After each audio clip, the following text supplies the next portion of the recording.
Amados irmãos, vamos dar seguimento aqui à nossa série de estudos, as cartas da prisão. Hoje vamos estudar ainda capítulo 2 da carta de Paulo aos Filipenses. Peço que você já abra a sua Bíblia aí, capítulo 2.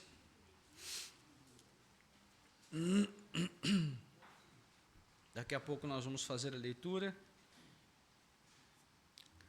Chegaram lá?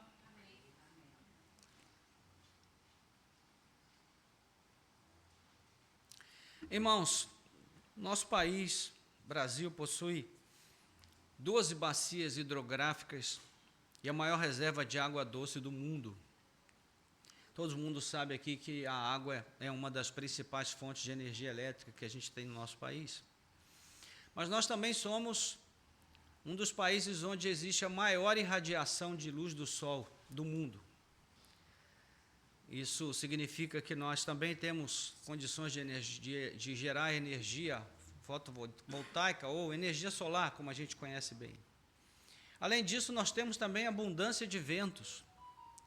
Em todos os estados brasileiros, praticamente, nós poderíamos instalar usinas eólicas para captar energia e suprir as demandas que ainda são grandes em nosso país. Então, em suma, nós somos ricos em capacidade produtiva de energia.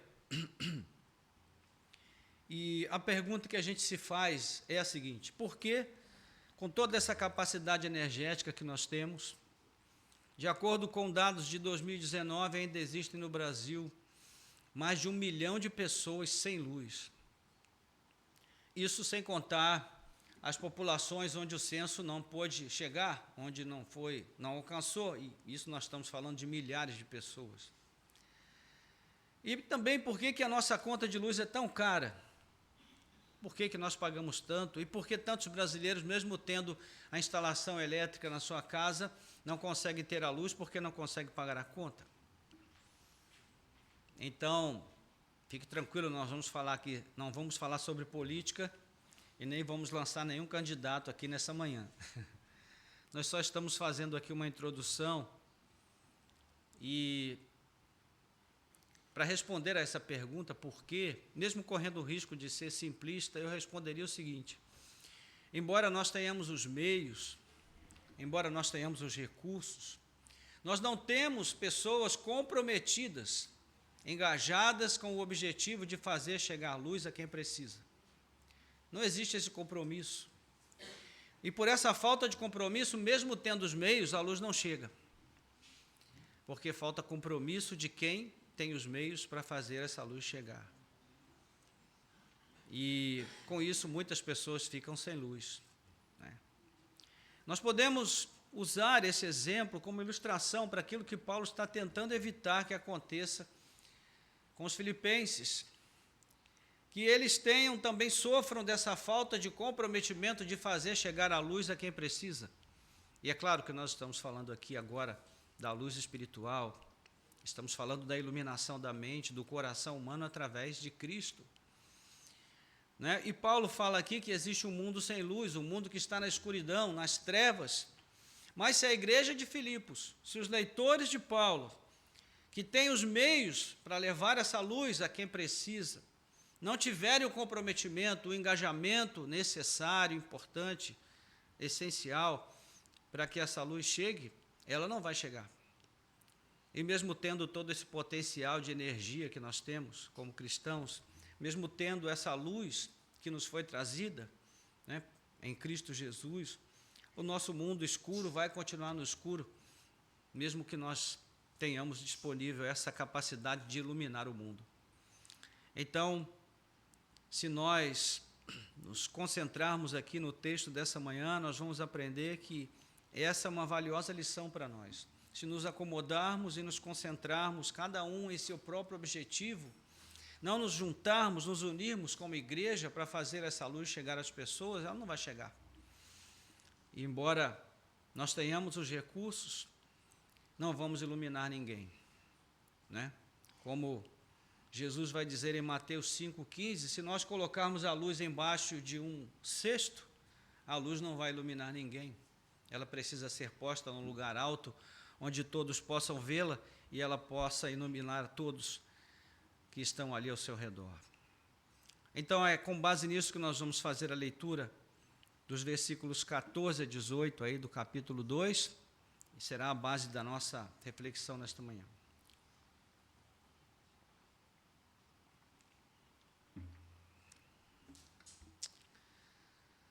Diz assim: façam tudo sem murmurações nem discussões, para que sejam irrepreensíveis e puros, filhos de Deus, inculpáveis no meio de uma geração pervertida e corrupta, na qual vocês brilham como luzeiros no mundo, preservando a palavra da vida.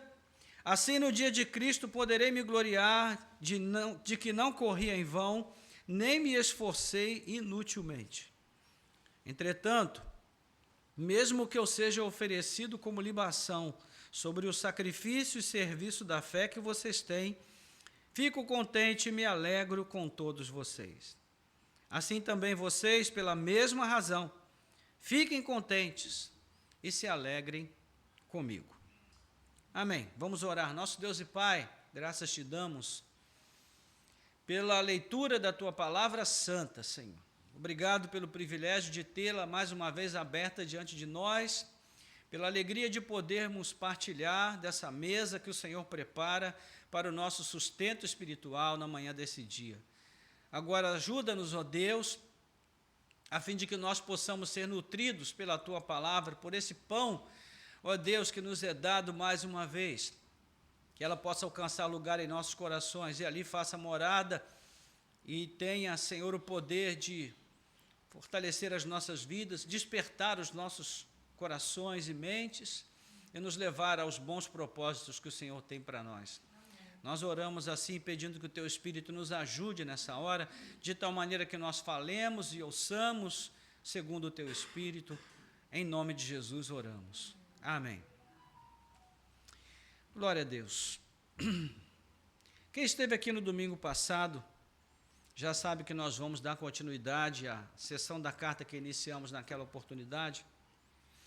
E recordando rapidamente o que vimos então, nós falamos sobre a obediência da fé, vimos como Paulo exorta os filipenses a obedecerem às instruções por ele dadas, quando ele esteve com eles pessoalmente, em pelo menos 2 oportunidades, nós falamos aqui sobre isso.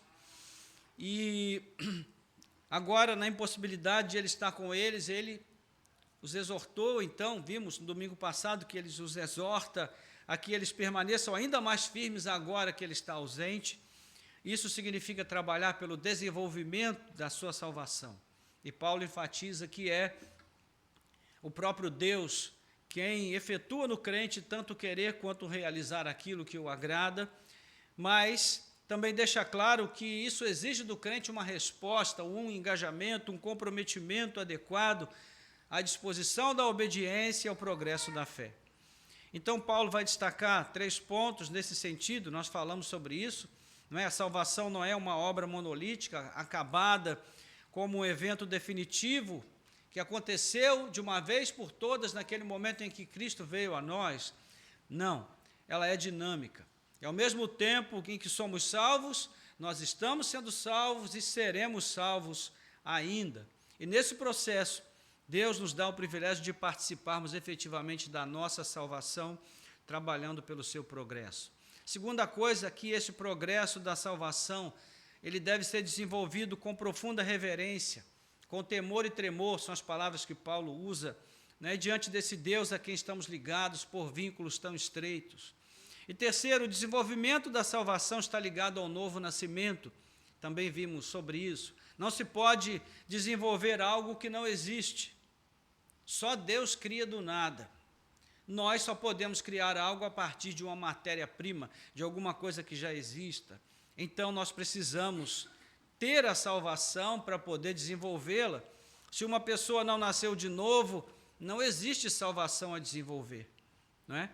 Então, por isso, ressaltamos que os verdadeiramente salvos são pessoas naturalmente inquietas, né, pela sua nova natureza em Cristo, elas querem tudo que o Evangelho promete em termos de levá-las a conhecer a Deus, desfrutar da sua comunhão e servi-lo bem, com fidelidade. Então, elas entendem que o descanso que elas precisam está no céu, na glória celestial, na presença de Deus. Então, é importante, irmãos, que a gente recorde essas coisas, né, e que também essa porção da carta tem o caráter de fechamento da parte exortativa, com duas aplicações, uma geral, que é um apelo à obediência, e outra específica, que vai em duas direções, né? Uma direção relacionada ao bom testemunho cristão e outra direção devida à nossa meta final em Cristo Jesus, ou seja, que envolve o apreço que eles têm pelo próprio ministério de Paulo e pelo que ele semeou nos corações dos filipenses. Então, no domingo passado nós falamos sobre a aplicação geral, apelo à obediência, e hoje nós vamos falar sobre a aplicação específica nesses dois pontos, né, o bom testemunho cristão e a atenção com o nosso alvo final.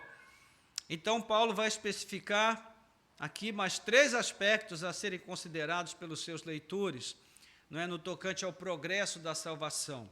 É como se ele dissesse: enquanto vocês se empenham em desenvolver a sua salvação, prestem atenção em 3 coisas. Primeiro, a motivação com a qual vocês servem a Deus.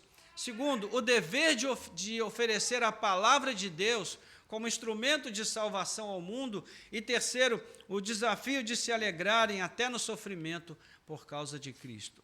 Então, é basicamente sobre isso que nós vamos tratar nesse momento, através do texto que nós lemos, ok? Então, verso 14, o apóstolo Paulo diz: façam tudo sem murmurações, nem discussões. Nós podemos ver nesse verso que Paulo continua tendo em mente a questão fundamental, no serviço a Cristo. Qual é essa questão? A questão é: por que eu faço o que faço? Quando nós trabalhamos numa empresa, uma fábrica, o patrão nunca nos pergunta por que você faz o que faz, porque ele já sabe. Nós fazemos pelo salário, não é? É isso que constitui o trabalho. Nós vamos até a nossa empresa, nosso local de trabalho, e trocamos a nossa mão de obra pelo nosso salário. É uma troca. Então, o patrão nunca pergunta por quê. E nós sabemos que existem funcionários que são mais dedicados porque eles amam o que fazem, e alguns até amam a própria empresa, quem sabe até o próprio patrão. Aqui já estamos fechando aqui um grupinho muito pequeno, mas isso ainda existe, né? Mas, para Deus, isso não serve, não é o suficiente. Para Deus, antes de saber o que fazemos, importa saber por que fazemos. E o porquê fazemos tem a ver com o fundamento daquilo que nós estudamos na semana passada, que é o quê? A transformação do nosso coração, o novo nascimento. Então, isso é fundamental, porque, como nós vimos, ninguém pode desenvolver o que não tem. Porque existem pessoas na igreja que estão anos dentro de uma igreja e ainda manifestam atitudes de uma infantilidade enorme do ponto de vista espiritual, de uma imaturidade enorme do ponto de vista de conhecer a Deus, porque essas pessoas não desenvolveram sua salvação. E por que não desenvolveram? Pelo menos no mínimo, quem sabe porque não nasceram de novo, ainda que estejam na igreja? Então, esse é o ponto essencial que Paulo está focando aqui. A fé desenvolvida, ela precisa refletir esse tipo de consciência constantemente, para que não venhamos a permitir que o nosso coração seja tomado pela vaidade, pelo orgulho pessoal, pelo interesse pessoal, pela soberba. E isso, irmãos, é algo muito fácil de acontecer. É muito fácil nós esquecermos que nós estamos sendo usados por Deus, que não somos nós que estamos usando a Deus. É muito fácil a gente confundir isso. E existem muitas situações em que nós podemos nos perceber muito mais usando a Deus do que sendo usado por Ele. Cabe a cada um de nós refletir na sua própria condição. Então, Paulo vai fazer aqui um contraste.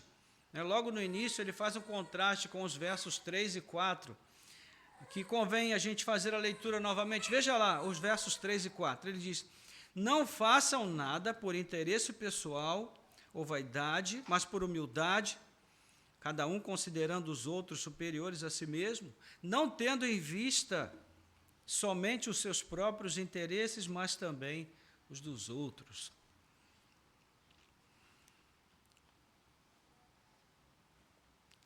Agora veja como ele começa o verso 14.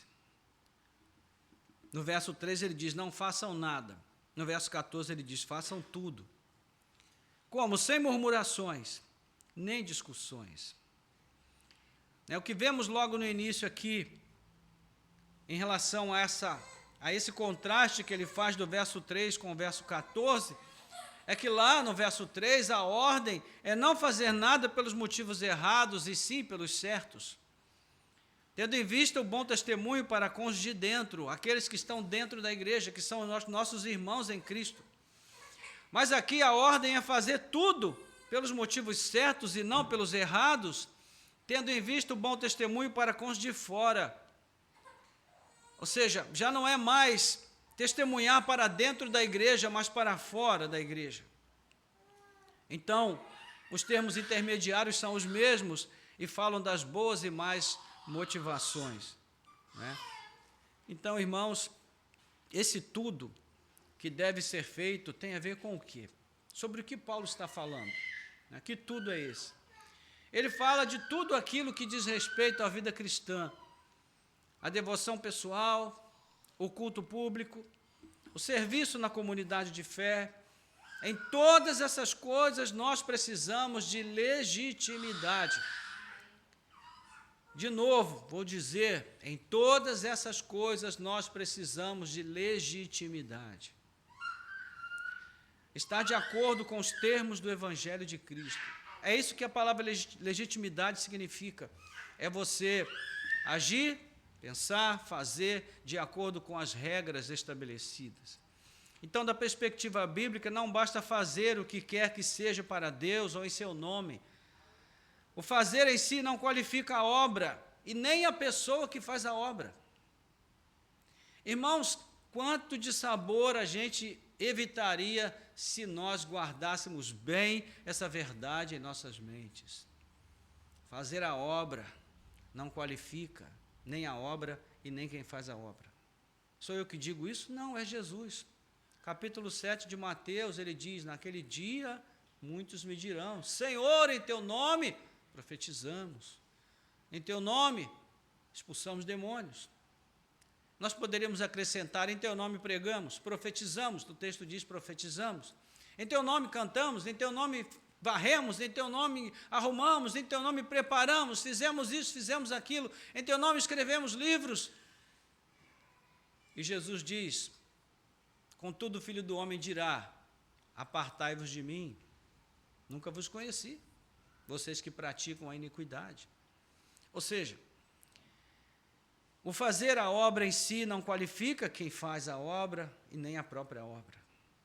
Quanta coisa ruim, irmãos, quanta coisa feia, perversa, já foi chamada de obra de Deus ou feita em nome de Deus ao longo da história. Nós poderíamos citar aqui inúmeras situações, não é? A Inquisição Romana queimou muitos judeus na fogueira, alegando que os judeus foram os responsáveis pela morte de Cristo. O Concílio de Trento, por volta do ano 1215, se não me engano, presidido pelo Papa Inácio II, concluiu e determinou que os judeus deveriam usar uma insígnia, uma marca em suas roupas, uma espécie de etiqueta para distingui-los das outras pessoas.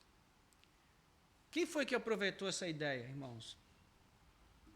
No século XX, um cidadão chamado Adolf Hitler.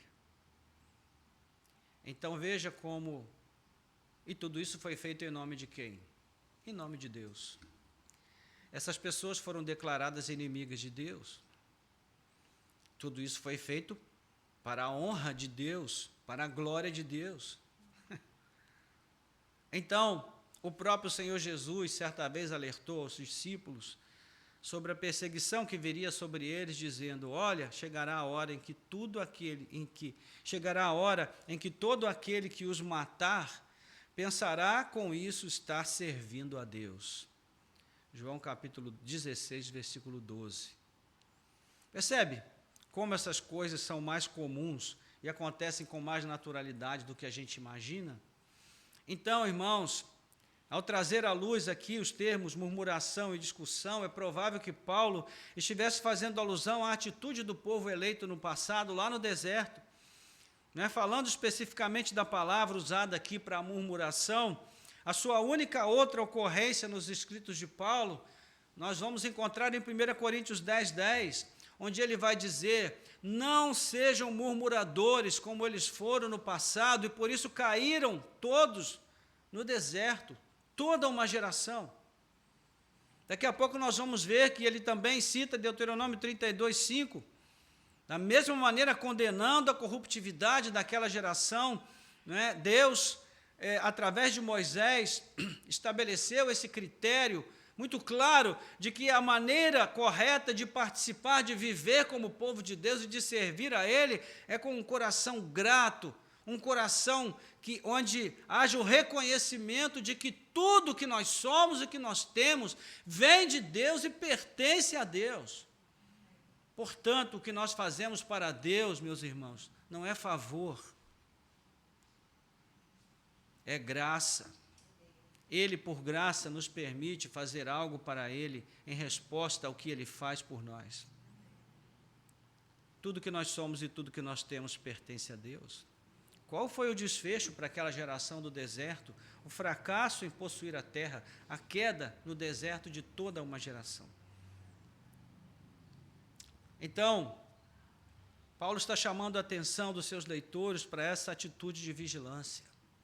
Ele está dizendo: irmãos, fiquemos atentos quanto aos motivos pelos quais servimos a Deus. Meus irmãos, Deus não precisa de nada que nós tenhamos para oferecer a Ele. Nada, porque tudo que nós temos é Ele que nos dá. Eu acho extraordinário quando Davi está fazendo algo de relevante para glorificar a Deus, preparando os recursos para erguer o templo. Veja que ele estava pronto para fazer isso, mas Deus disse a ele: Davi, você não. Vai ser o seu filho. As suas mãos estão muito sujas de sangue. Você não vai fazer isso.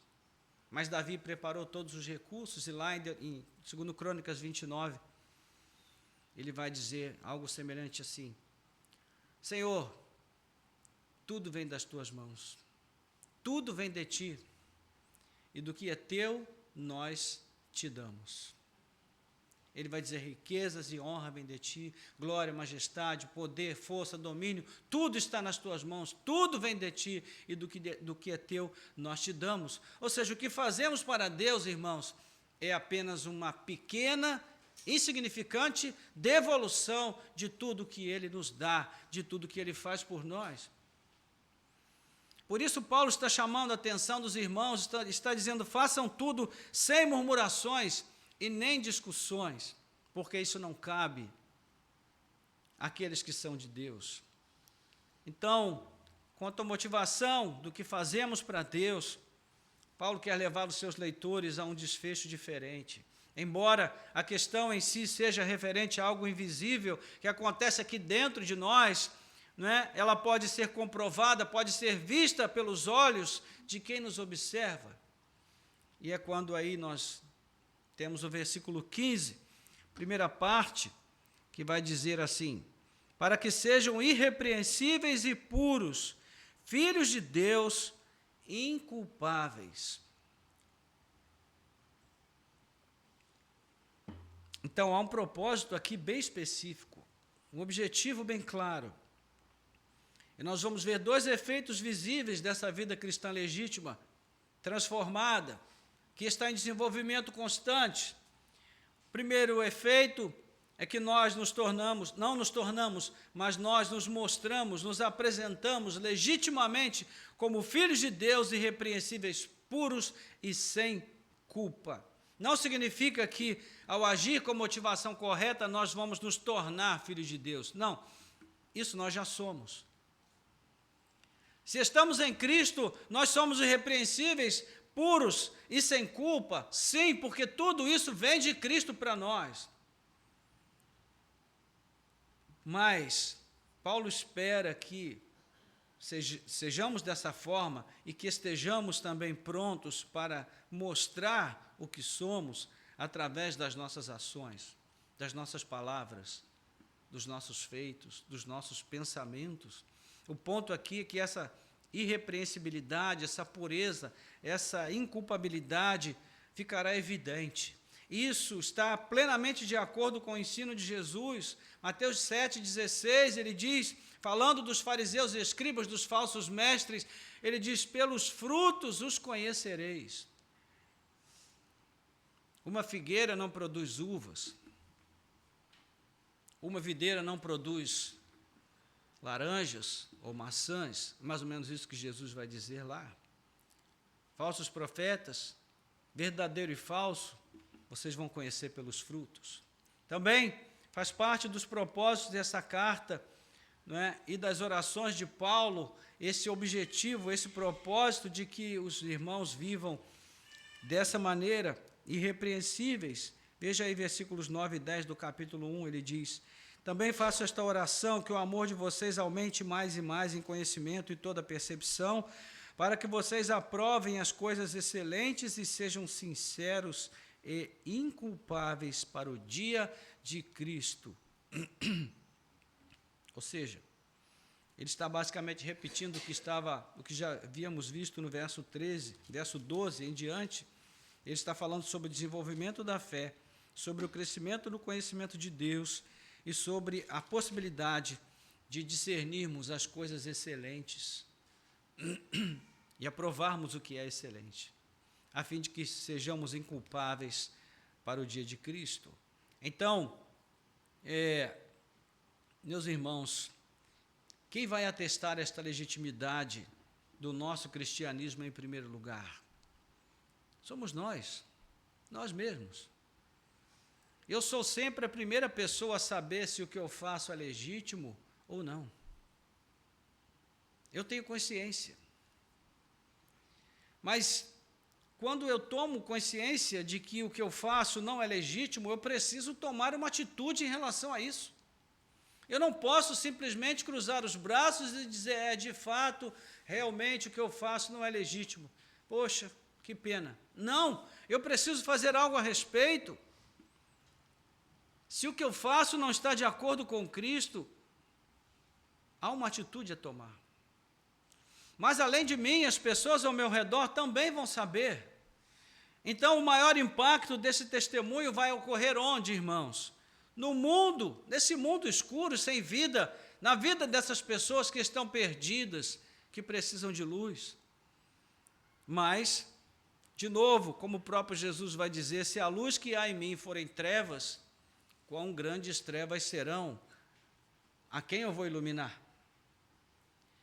Então, esse é o primeiro ponto. O segundo é que Paulo condena essa geração, esse mundo com seus sistemas de iniquidade.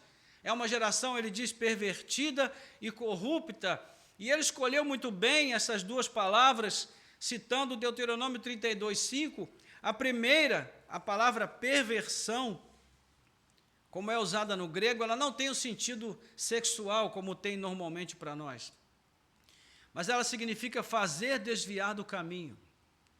É a mesma palavra usada em Atos 13:8, onde nós lemos que o mágico Elimás procurava afastar da fé o procônsul. E Paulo, carinhosamente, chegou para ele e disse, filho do diabo, seja repreendido agora. E então, ele se arrepende ali naquele momento e Paulo, como sempre, faz prevalecer ali os propósitos de Deus, mas é uma situação conflitante, é uma situação tensa. Assim, o sistema deste mundo, irmãos, pode nos levar ao afastamento da fé. Já é a segunda vez que Paulo vai tratar dessa questão aqui na carta, falando sobre essa preocupação que nós devemos ter de permanecermos na fé, de mantermos uma vida digna do nosso chamamento, do Evangelho de Cristo, né?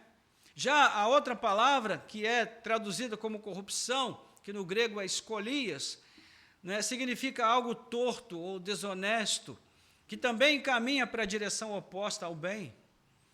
Então, essas duas palavras mostram que este mundo, as pessoas que vivem nele, debaixo desse sistema, elas tanto enganam como se enganam. E Paulo mostra que isso representa um risco para nós. Para os cristãos em relação à sua vida neste mundo. Paulo não está condenando apenas a sociedade de Filipos, mas o mundo em si. Então, nós temos aqui uma atmosfera de conflito, de oposição, né, da cosmovisão cristã versus cosmovisão secular. É certo que o embate está em vista, mas se os cristãos fizerem bem a sua lição de casa, nem o mundo precisa nos ver como inimigos, e nem todos os que estão no mundo precisam se perder eternamente. Há algo que pode ser feito, e é o que nós vemos aí na sequência do verso 15, né? Para que sejam irrepreensíveis e puros filhos de Deus, inculpáveis, no meio de uma geração pervertida e corrupta, na qual vocês brilham como luzeiros no mundo. Então, duas coisas estão pressupostas aqui. A primeira delas é que o mundo, em sua perversão e corrupção, também está na escuridão. E a segunda é que há uma esperança para este mundo na escuridão, a luz de Cristo que reflete na igreja. Então, Paulo está trabalhando com essas duas perspectivas aqui. Ele não está levando em conta nenhuma outra possibilidade, a não ser que a igreja brilhe em meio a essa escuridão. O verbo brilhar aqui está conjugado na terceira pessoa do presente, tempo presente. Não está no passado, brilhavam, nem no futuro brilharão. O texto está afirmando, vocês brilham hoje como luzeiros no mundo. Então, essa afirmação, irmãos, faz alusão às palavras de Daniel, do profeta Daniel, no capítulo 12, versículos 1 a 4, onde Daniel fala dos últimos tempos, e ele diz que nesses últimos tempos, os filhos de Deus, eles vão reluzir como as estrelas do céu. É um contexto escatológico, portanto, que vai dominar o final da nossa porção de hoje, e daqui a pouco nós vamos chegar lá. Mas, além disso, mais uma vez Paulo ecoa as palavras de Jesus, que nós já citamos aqui, vocês são a luz do mundo. Mateus 5,14. É provável que quando os discípulos ouviram essas palavras, eles não conseguiram entender bem o que elas significavam. Mas hoje nós entendemos muito bem o que elas significam, porque mais tarde eles também entenderam e traduziram para nós. Mas é só isso que Jesus disse sobre o assunto? Não. Né? Se nós formos ao texto, nós vamos ver qual é o resultado previsto por Jesus diante do brilho dessa luz, através da igreja. Que resultado é esse? Conversão, transformação de vidas, de pessoas que num outro momento se disporão a glorificar a Deus. Ele diz, para que vejam a vossa luz e glorifiquem ao vosso Pai que está nos céus. Então, irmãos, qual era o propósito do brilho da luz que a igreja emana ao mundo? A transformação de vidas. E o propósito final e mais importante, a glorificação do nome de Deus. Então, a evangelização está pressuposta aqui. E o texto está dizendo que a evangelização precisa de um elemento subjetivo, que é o quê? A legitimidade da vida dos cristãos. Isso quer dizer que aquilo que você faz em seu quarto de oração secretamente vai repercutir no poder da igreja de transformar vidas neste mundo perdido. Meus irmãos, quando nós chegamos aqui aos domingos, nós só poderemos entregar a Deus aquilo que nós cultivamos durante a semana. Você sabe por que tem tanta gente desanimada na igreja? Chega no culto, fica de braço cruzado, indiferente a tudo que está acontecendo. Eu afirmo para você que o que acontece é que durante a semana, essas pessoas provavelmente não cultivaram nada na sua vida devocional, não praticaram a piedade. E eu pergunto, o que elas vão entregar para Deus no domingo, se não há nada para ser entregue? Agora, quando você vê um crente se acabando ali na presença de Deus, sendo consumido pela presença de Deus, e me veio aqui um riso até espontâneo, porque eu me lembrei de uma pessoa. Nós fomos pregar esses dias, Minha esposa foi comigo numa igreja de amigos, e tem lá um irmão que meu coração se compunge ali, eu fico quebrantado, eu fico até meio envergonhado quando eu vejo aquele irmão no culto. Parece que só tem ele no culto. E ele se entrega à adoração de uma maneira tão espontânea e tão sincera que transborda. Todo mundo percebe que o que ele está fazendo é sincero, não é fingido, mas é uma adoração intensa. Aí eu falava com a minha esposa sobre isso, que a gente tinha muito tempo que a gente não ouvia, e agora voltando lá, vendo a maneira como ele se entrega à adoração a Deus, é algo realmente emocionante até. Por quê, irmãos? Porque esse irmão, durante a semana, ele vai para a sua hortinha particular e vai cultivando ali a sua fé, o seu amor a Deus, o seu compromisso com Deus, a sua comunhão com Deus, o seu amor pela igreja, pelo reino de Deus. Então, quando chega no domingo, ele tem as mãos cheias para oferecer a Deus o que Deus espera receber dele.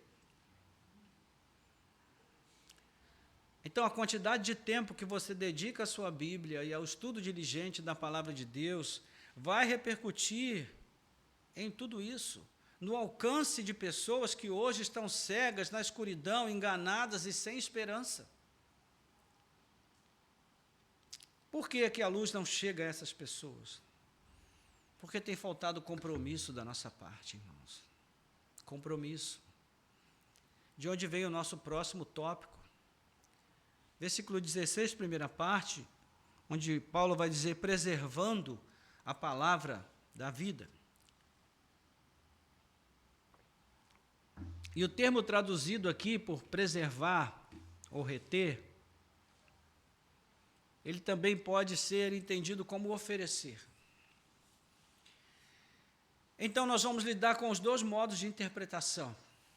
De acordo com o andamento do texto, não há como o cristão testemunhar positivamente ao mundo se ele não retém a palavra de Deus. Por outro lado, não podemos levar a cruz de Cristo ao mundo senão por meio da sua palavra. Ou seja, então, as duas coisas podem ser usadas aqui, reter e oferecer. Lembramos das palavras do Salmo 119, versículo 105. Lâmpada para os meus pés é a tua palavra e luz para o meu caminho. Cristo é apresentado nos evangelhos tanto como verbo encarnado, a palavra viva, quanto como luz. Então, quando levamos o evangelho ao mundo, nós levamos Cristo e levamos a luz. Louvado seja Deus.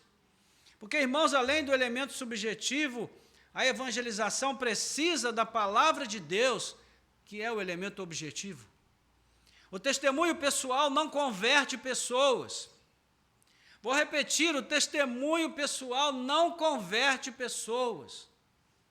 Essa ideia que nós temos de ir aqui e ali para assistir o testemunho de A, B ou C, na expectativa de que alguém que está conosco se converta, meus irmãos, eu não posso converter ninguém com a minha vida, e nem você com a sua.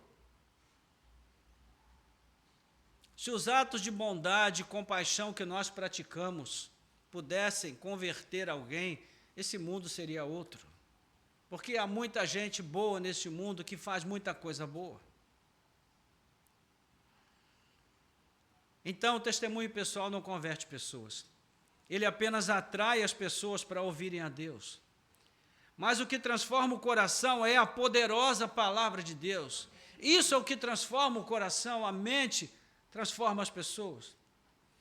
Eu gosto da maneira como Martinho Lutero define a reforma protestante.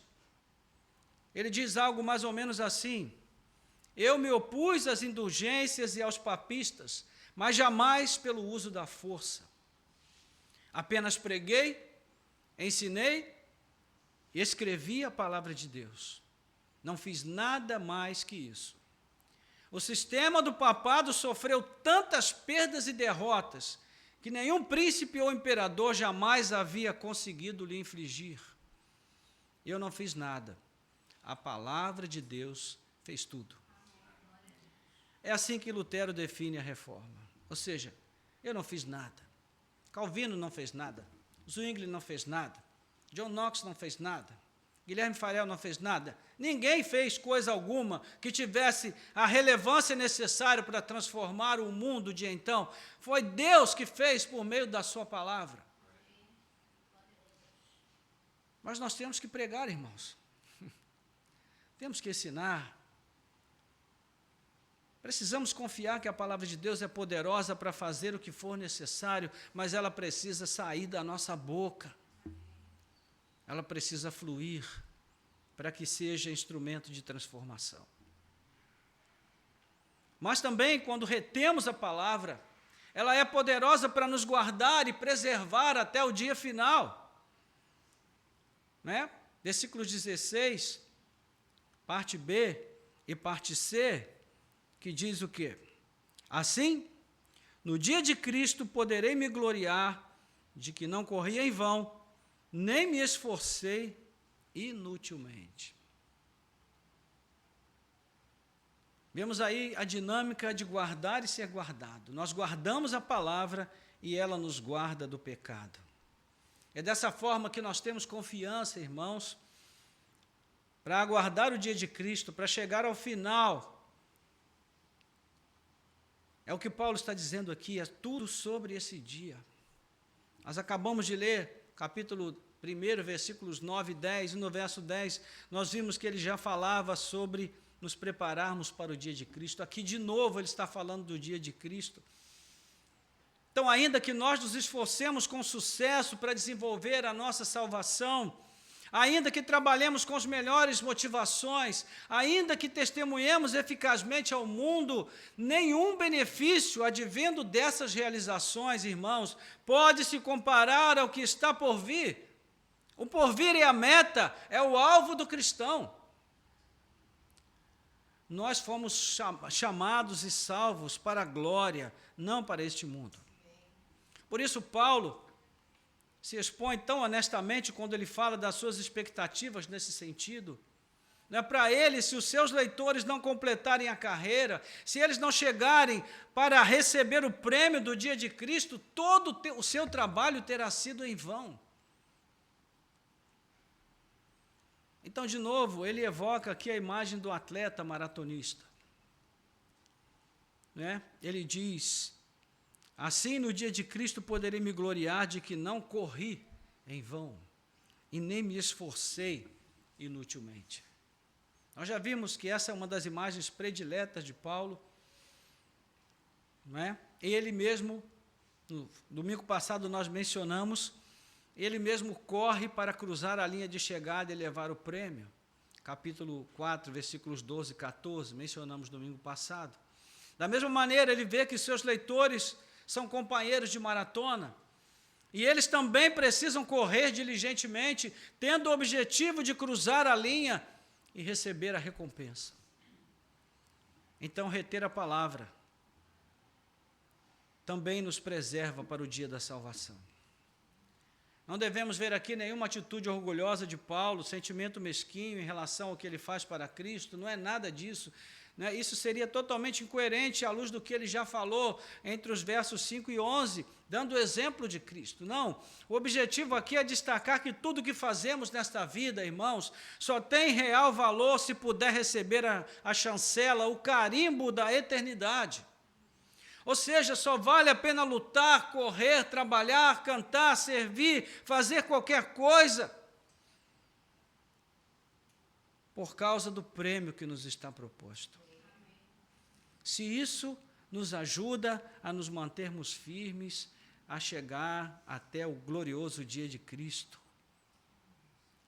Então, Paulo, para ele o seu prêmio será ter consigo, junto a Cristo, todos aqueles por quem ele se esforçou para levar ao Senhor. Qualquer coisa que não nos leve a esse dia glorioso, irmãos, terá sido vão. Não é do que adianta corrermos e não chegarmos à linha final, não recebermos a bandeirada, não é? E não recebermos o prêmio que está proposto. Então, por essa razão, é fundamental guardar a palavra e ser guardado por ela. Como nós dissemos no domingo passado, né? Nós cansamos de ver todo ano na São Silvestre essa mesma história acontecer. Os brasileiros saem todos na frente.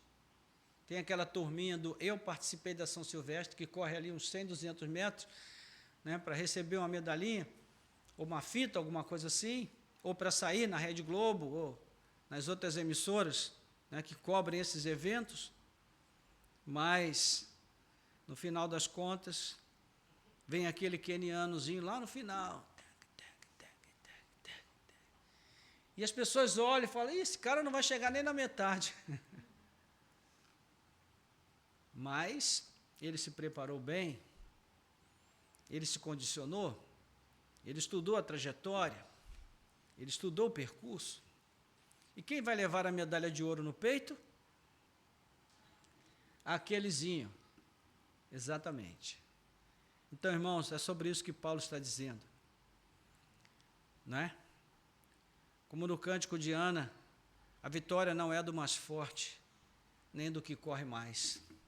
A vitória é daquele que persevera e que espera a manifestação do Rei que virá para trazer justiça a este mundo. São esses que levam o prêmio. Então, Paulo termina essa sessão trazendo de volta duas coisas. Primeiro, os sofrimentos, os seus sofrimentos, que ele já havia mencionado dos versos 26 a 20, dos versos 12 a 26 do capítulo 1, e os sofrimentos dos filipenses, dos quais ele fala também nos versos 27 a 30. Só que o verso 17, ele se encaixa perfeitamente com o final da declaração dos versos 25 e 26. Não é? Se você fizer uma leitura junto comigo, você vai ver. Diz aí, convencido disto, versículo 25 do capítulo 1, convencido disto, estou certo de que ficarei e permanecerei com todos vocês para que progridam e tenham alegria na fé. Desse modo, vocês terão mais motivo para se gloriarem em Cristo Jesus por minha causa, pela minha presença de novo no meio de vocês. E se a gente ler na sequência, o verso 17, entretanto, mesmo que eu seja oferecido como libação sobre o sacrifício e serviço da fé que vocês têm, fico contente e me alegro com todos vocês. Assim também vocês, pela mesma razão, fiquem contentes e se alegrem comigo. Bem, nós já falamos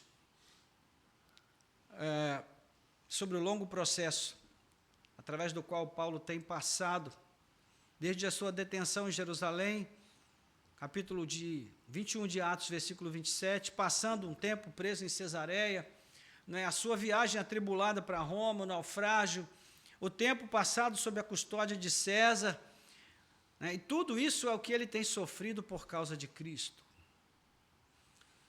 Também lembramos do sofrimento dos filipenses, destacados recentemente aqui, dos versos 27 a 30 do capítulo 1, conforme mencionamos há pouco. Pelo que vimos, os irmãos de Filipos sofriam com a perseguição dos seus concidadãos, e havia adversários os intimidando contra a pregação da fé cristã, e Paulo vai falar sobre o fato de terem recebido a graça de sofrer por meio de Cristo e não apenas de terem sido chamados nele. Então, Paulo diz que eles agora têm o mesmo combate que ele tem travado. Ou seja, tudo leva a crer que eles estavam sofrendo ameaças e, quem sabe, que outros tipos de sofrimentos. Então, da perspectiva de Paulo, os seus sofrimentos pessoais e igualmente dos filipenses deviam ser vistos como um sacrifício de aroma agradável a Deus. Ele fala aqui de libação, que era um tipo de oferta derramada, uma oferta de bebida que acompanhava o animal que era oferecido e também os cereais. Você pode conferir depois Êxodo 29, 38 e Números 28, 7. Então, embora a oferta de bebida seja considerada aqui uma metáfora para a morte, não aqui, mas em 2 Timóteo capítulo 4, versículo 6, nesse ponto não tem aplicação nesse sentido. Não há nada que indique aqui na carta que Paulo estivesse esperando a morte para breve. Ele, na verdade, cogitava, sim, a grande possibilidade de ser solto para se encontrar com os filipenses. Ele vai dizer isso aqui nos versos 25 e 26 que acabamos de ler. No verso 24 do capítulo 2, ele diz: mas confio no Senhor que também eu mesmo em breve irei até ali. Ou seja, ele tinha expectativa de ser solto. O mais provável é que ele esteja falando exatamente dessa sua condição ao longo de todo esse processo, de onde, antes até da sua prisão, ele havia sido agredido em Icônio e deixado como morto. A sua detenção em Jerusalém sob a fúria assassina dos seus irmãos judeus e todo o processo já descrito aqui por nós. Então, é muito interessante como Paulo entende essas coisas, irmãos. Para ele, isso daqui não é padecer. Para ele, isso daqui significa servir a Cristo por meio do sofrimento. Olha que compreensão diferente, não é? Como é que a igreja encara o sofrimento hoje, irmãos? Coisa do diabo, né? Quem sofre é porque está sendo assediado pelo diabo, ou porque está dando lugar ao diabo. No mínimo está sofrendo porque tem algum pecado escondido. É isso que a gente aprende por aí. Agora, veja, Paulo entendia que se ele está em Cristo, se a sua vida está bem firmada no Senhor, ou seja, ele tinha consciência do que ele estava vivendo de acordo com a vontade de Deus, então para ele não tinha que ficar procurando pecado escondido aqui e ali. Ele entendia que os seus sofrimentos também faziam parte do seu serviço a Deus. Era uma oferta de bebida derramada diante do altar. Então, observe como ele relaciona este sofrimento à fé que tem os filipenses. Nós podemos entender, então, que ele está afirmando que, se os sofrimentos como preso em Jesus, os seus sofrimentos como um preso de Jesus, conforme ele afirma em Efésios 3, 1 e 4, 1, se isso tem resultado na conversão e no fortalecimento da fé dos irmãos de Filipos e de todos os seus leitores, então, ele diz, também isso para mim é motivo de alegria, de contentamento. Então, sofrer por Jesus alegrava o seu coração. Paulo se apresenta aqui como alguém que é capaz de se alegrar mesmo em meio aos sofrimentos, se os sofrimentos forem por causa de Cristo. Não é? Então, irmãos, seguidores fiéis dispostos a levar a cruz, até trocá-la pela glória por vir, devem pensar dessa mesma maneira. Nós não amamos o sofrimento. Paulo não amava o sofrimento. E nem, conforme nós já afirmamos aqui em outro momento, devemos entender que o sofrimento é um meio de nós alcançarmos a salvação. Não. Mas precisamos entender que, se somos fiéis a Cristo, é muito provável que nós vamos sofrer neste mundo. Na primeira carta a Timóteo, Paulo vai afirmar isso. Todo aquele que quiser fazer a vontade de Deus sofrerá tribulação. Então, ele diz: da mesma maneira, vocês devem se alegrar comigo no seu próprio sofrimento por amor a Cristo. Vemos apenas neste versículo a menção ao contentamento e alegria 2 vezes, cada uma delas. Só nesses versículos que nós lemos. A palavra alegria e seus equivalentes aparecem nessa carta mais de uma dezena de vezes. Ela foi escrita por um homem que estava preso, privado da sua liberdade, acusado de coisas que não praticou. Nós ainda vamos falar mais sobre isso nos próximos domingos, mas só para a gente pensar um pouco. Qual tem sido o seu motivo de alegria, meu irmão? Qual tem sido a fonte da sua alegria? Apenas as realizações? Apenas o sucesso? Eu digo para você que em muitos momentos, dependendo do contexto, o sucesso pode ser mais um sinal de fracasso do que de sucesso propriamente dito. O sucesso pode ser muito mais um motivo de tristeza do que de alegria na vida de muita gente, porque o sucesso para muitos não é o resultado de uma obra que agrada a Deus. Mas por hoje é importante que nós saibamos que é dessa forma que Cristo espera que nós suportemos as aflições da vida, com alegria, com temor e tremor, sim, mas com alegria, com contentamento, especialmente quando essas aflições nos sobrevêm por causa do nosso compromisso com o Senhor. Conclusão, irmãos,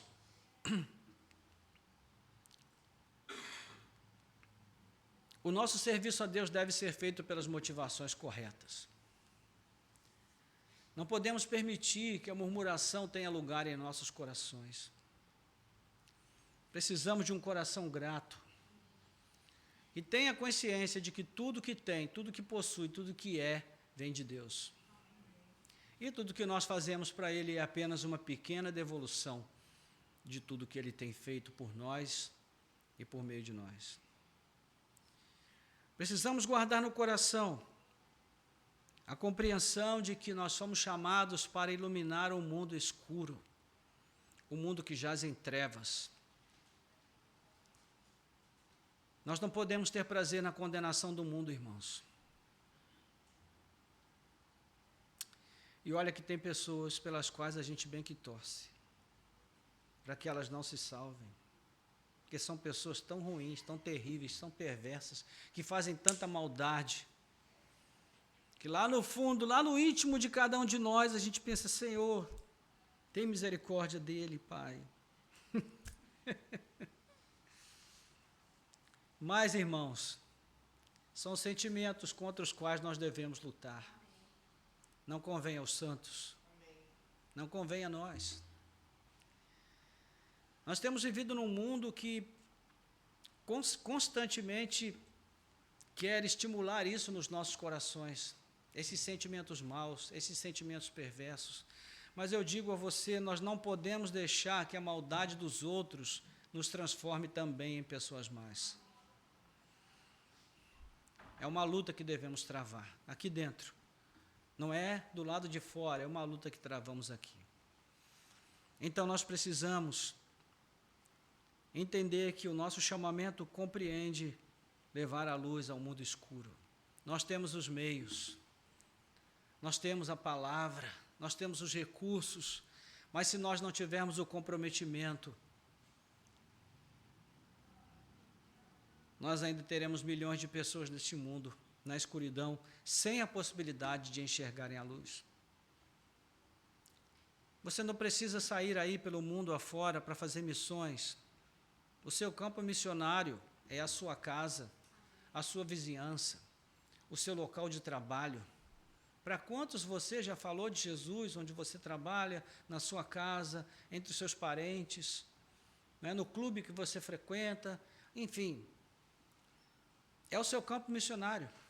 Ali onde você frequenta, existem muitas pessoas que ainda estão na escuridão.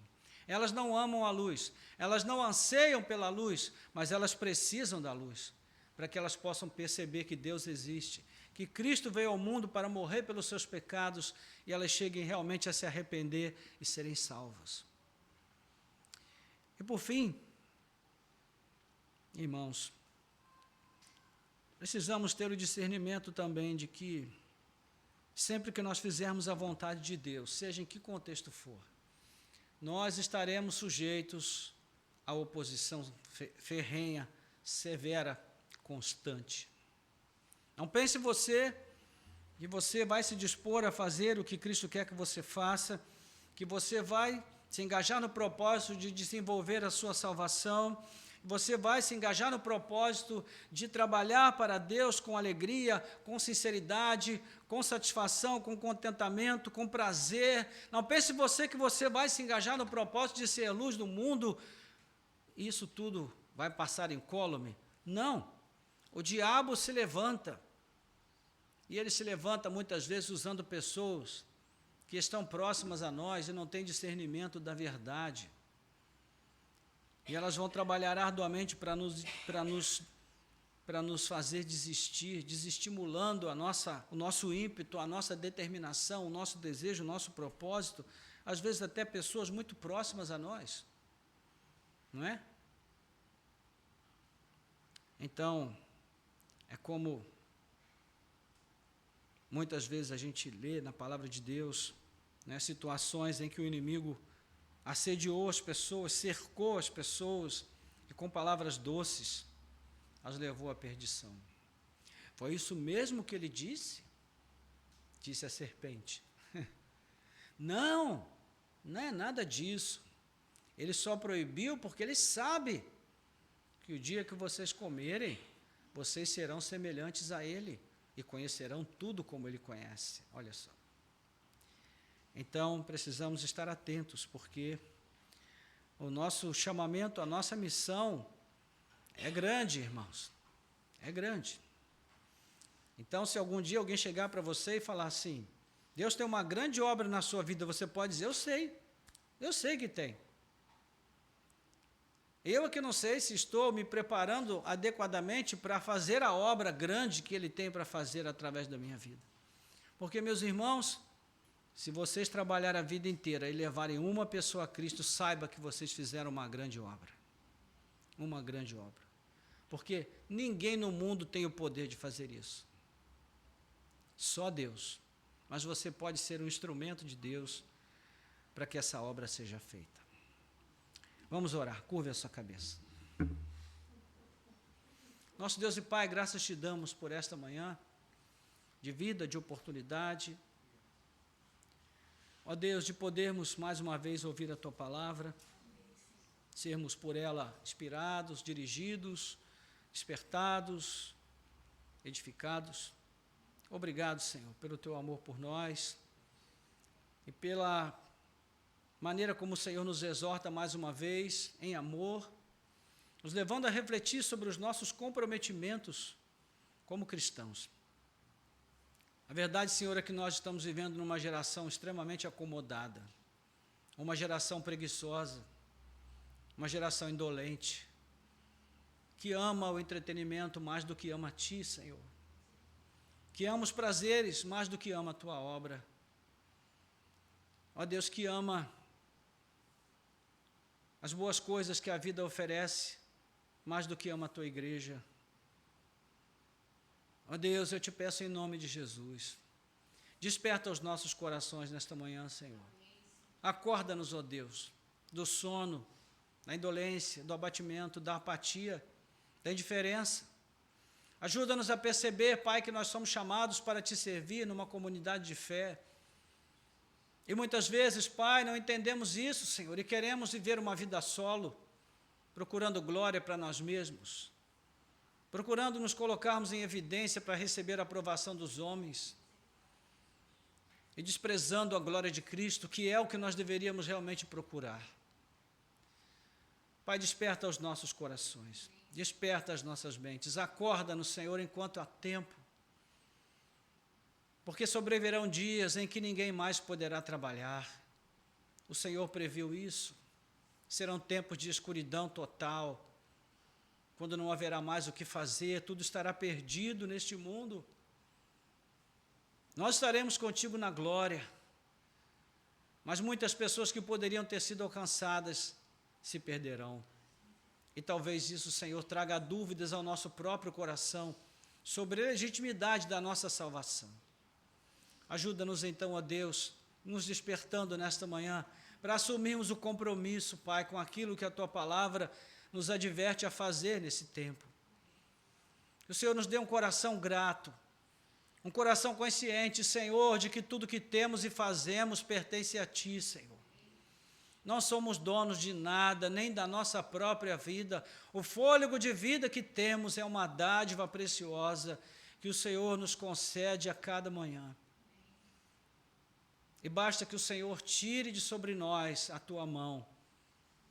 E como a Tua palavra diz, nós voamos. Somos levados pelo vento como folhas secas, ó Deus, de uma árvore que já produziu lindas flores um dia. Assim somos nós, Senhor, seres contingentes, passageiros, provisórios, temporais.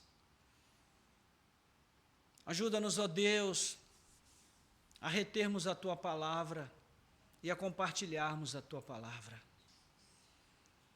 Não guardarmos para nós, não nos fecharmos, ó Deus, em nós mesmos, mas em cada oportunidade que tivermos, semear a boa semente, para que o Senhor possa, ó Deus, germiná-la, fazê-la frutificar, transformando vidas através do nosso testemunho, mas também através da nossa pregação, Senhor. Tira-nos, ó Deus, da zona de conforto, tira-nos, ó Pai, da omissão, que essa grande omissão, nós possamos nos arrepender dela, Senhor, e voltar a falar de Cristo, porque é a palavra de Cristo que transforma, é ela que muda a vida das pessoas. Nós oramos para que o Senhor nos faça verdadeira luz do mundo, luzeiros deste mundo escuro para a mudança de vidas. Capacita-nos, ó Deus, a lidar com as aflições que nos sobrevêm, os sofrimentos por amor a Cristo, que eles não nos façam desanimar, ó Deus, desistir, mas que nós possamos vê-los também como um sacrifício de aroma agradável derramado diante do Teu altar, através do qual vidas têm sido alcançadas e transformadas para a Tua glória e honra. Nós oramos assim, ó Deus, com gratidão, em nome de Jesus. Amém e amém. Glória a Deus.